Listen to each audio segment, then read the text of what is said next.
സ്വന്തം സ്കിൻ ടോണിന്റെ പേരിൽ എപ്പോഴെങ്കിലും ഡിസ്ക്രിമിനേഷൻ അനുഭവിക്കേണ്ടി വന്നിട്ടുണ്ടോ? എന്റെ ഉമ്മി ഒരു ഡാർക്ക് സ്കിൻ ടോണുള്ള ഒരാളാണ്. അപ്പൊ ഉമ്മി എപ്പോഴും എന്റെ അടുത്ത് പറയുന്ന ഒരു കാര്യമുണ്ട്. ഉമ്മി ചെറുതായ സമയത്ത് ഭയങ്കര ആക്റ്റീവ് ആയിട്ടുള്ള, എല്ലാവരോടും നല്ലോണം സംസാരിക്കുന്ന, പാട്ടൊക്കെ പാടി, അങ്ങനെ എല്ലാത്തിനും ഭയങ്കര ടാലന്റഡ് ആയിട്ട് ഇങ്ങനെ വൈബ്രന്റ് ആയിട്ട് നടക്കുന്ന ഒരു കുട്ടിയായിരുന്നു.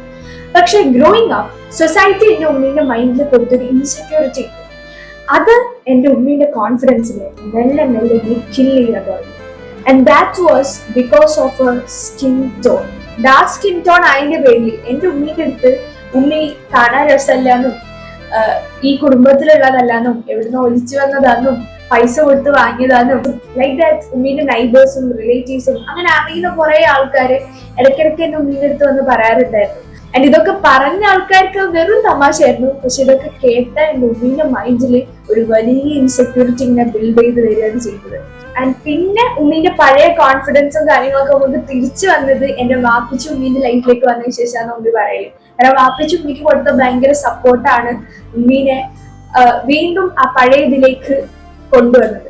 ഞാനിങ്ങനെ ഇടയ്ക്കിടയ്ക്ക് ആലോചിക്കാറുണ്ട്, ആരായിരിക്കും ശരിക്കും നമ്മുടെ സമൂഹത്തില് ഫെയർ സ്കിൻ ഉള്ളവരെയാണ് കാണാൻ ഭംഗി, ഡാർക്ക് സ്കിൻ ടോണുള്ളവരെ കാണാൻ ഭംഗിയില്ല എന്നൊക്കെയുള്ള ആ ഒരു ബ്യൂട്ടി സ്റ്റാൻഡേർഡ്സ് കൊണ്ടുവന്ന ആരായിരിക്കും അല്ലെ?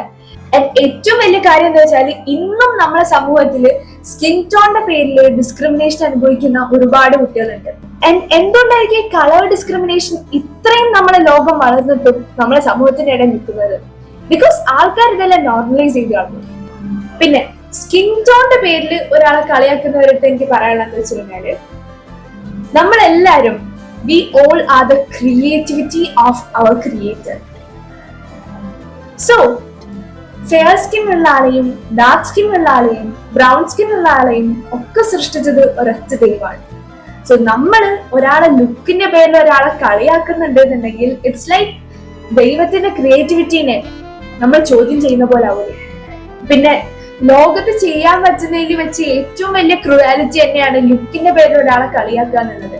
ബിക്കോസ് അത് അയാളുടെ ജീവിതകാലം മുഴുവൻ അയാൾ എന്ത് കാര്യത്തിലേക്ക് ഇറങ്ങിക്കഴിഞ്ഞാലും അയാളെ ഹോട്ട് ചെയ്തുകൊണ്ടിരിക്കും. പിന്നെ ഈ സ്കിൻ ടോണിന്റെയും ലുക്കിന്റെ ഒക്കെ അപ്പുറം ഉണ്ടല്ലോ കൈൻഡ്നെസ് എന്ന് പറഞ്ഞൊരു സാധനം ഉണ്ട്. അതുണ്ടെങ്കിൽ ദിസ് ലോകം വുഡ് ബി സോ ബ്യൂട്ടിഫുൾ.